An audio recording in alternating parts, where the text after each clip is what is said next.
Isabelle Désirée, ou Isa comme ses amis l'appellent, est une jeune femme très ambitieuse. Elle rêve de devenir avocate un jour et est prête à tout pour y arriver. Elle fait un double bac en droit ainsi que du bénévolat dans le domaine pour se faire connaître. Elle travaille aussi. Mais il y a un an, elle s'est poussée à bout de ses forces.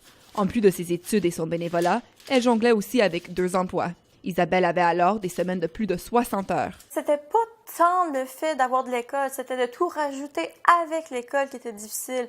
Oui, aller à l'école, c'est quelque chose, mais il faut performer, il faut avoir des bonnes notes aussi. Un jour au travail, après une semaine particulièrement stressante, elle a craqué. Elle n'avait plus le contrôle de son corps. J'étais complètement épuisée. Je me suis mis à vomir.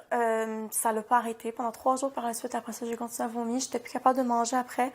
Il a fallu qu'il appelle mon copain. Mon copain est arrivé en panique. Il va essayer de me traîner, justement.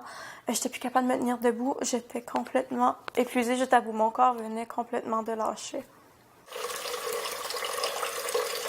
La jeune femme âgée alors de 21 ans venait de vivre un épuisement professionnel, aussi connu sous le nom de burn-out. Un burn-out, c'est un état de fatigue chronique, de dépression et de frustration lié généralement au travail. Isabelle a cessé de travailler pendant 1 mois. Mon médecin m'a prescrit complètement de rester pendant 1 mois sans travail, pas bouger. De toute façon, j'aurais pas été capable de travailler. J'étais pas capable. Tout ce que je voulais, c'était dormir. J'étais tellement faible, j'étais pas capable de manger. L'épuisement professionnel a aussi été désigné comme étant la maladie des battants. Ces gens visent la perfection et vont toujours au-delà, peu importe les circonstances. Les gens perfectionnistes n'ont pas besoin d'avoir un papa ou une maman ou un patron ou une patronne qui est exigeant ou exigeante. Ces personnes-là le sont excessivement exigeantes envers elles-mêmes. Ils m'ont toujours vu performer, puis tout le monde m'a averti. Isa, tu te brûles, arrête, tu seras pas capable. Au Canada, les jeunes adultes âgés de 18 à 24 ans représentent la tranche de la population la plus touchée par le stress. Avec les études, le travail et les pressions sociales, la vie des jeunes va de plus en plus vite. En fait, 9 jeunes adultes sur 10 affirment avoir vécu une source de stress excessive ou inconfortable. Ce nombre est beaucoup moins important pour les autres générations. Sur une échelle de 1 à 10, en moyenne, c'est quoi ton niveau de stress, que dirais-tu? 7, 8. Je dirais 7, 8 environ. Peut-être à 6, mais selon les périodes d'examen puis les remises de devoirs, ça peut monter jusqu'à 8, 9, 10. Dans la littérature, on voit l'épuisement professionnel comme une conséquence directe du stress. Dans un marché de plus en plus compétitif, les jeunes sentent souvent qu'ils doivent toujours performer au plus haut niveau pour réussir à se démarquer. Il dit c'est un choix. Oui, c'est un choix. Je peux décider de ne pas faire de bénévolat. Je peux décider de ne pas étudier à l'école, de ne pas travailler. Je peux rester chez moi puis rien faire. Est-ce que ça va m'amener loin dans la vie? Non. Est-ce que ça va répondre aux critères qui sont importants en société? Non. En ce moment, on cherche la performance. Les nouvelles technologies font aussi en sorte que l'on ne peut jamais réellement décrocher du travail et des obligations. Les courriels.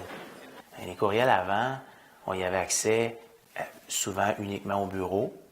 Puis alors, c'était par exemple, entre 9h et 5h, j'avais accès à mes courriers électroniques.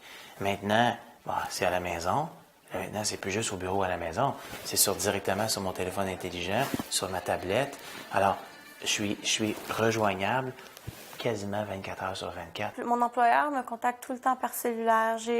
À chaque jour, j'ai plusieurs messages qui rentrent tout le temps. Ça ne te permet jamais vraiment de décrocher de ton emploi.